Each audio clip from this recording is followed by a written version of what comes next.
KNBC 9 News starts with breaking news. It is your first look at the Royals' final plans for the future. The team setting its sights on the Crossroads now as its new home, but there are some big hurdles to clear first. Good evening, everybody. I'm Chris Katz. And I am Priya Berry, and for Lara, we have team coverage tonight on this breaking news. KNBC 9's Annie Alcock is talking to businesses who may find themselves at the center of a land debate. But first, let's get out to KNBC 9's Matt Evans with a look at the new plans just released. Matt.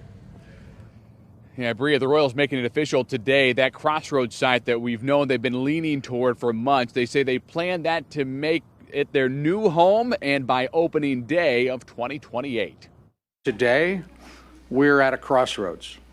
In fact, we're here to talk about the Crossroads and our intention to make it the new home of the Kansas City Royals. That new home would span the course of several blocks from Locust to Grand and from Truman Road to 17th, about 17 acres in all, and would extend the proposed cap over the south part of the downtown loop another 3 blocks to the east.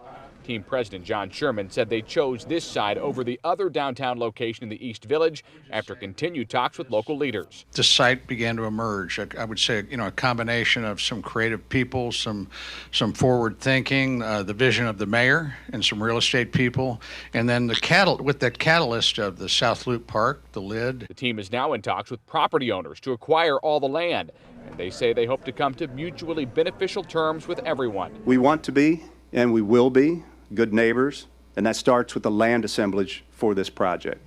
Those discussions with the property owners are underway. The team was also quick to address concerns about parking in the new site, saying they don't plan to build any new parking, instead relying on current downtown service lots and garages. And there is more parking in downtown. There's 40,000 spaces in downtown versus the 26,000 we have at Truman Sports Complex. Obviously, there's lots of moving pieces to all of this, working pieces still to get through. The biggest one probably is going to be that vote come April. If Jackson County voters want to extend that 3/8 sales tax for another 40 years, that's one way they can weigh in on this proposal. Also, in talking to Royals owner John Sherman today, he said that he understands that the team needs to earn every single vote. He plans to be out in the community several times to try and do just that before April 2nd.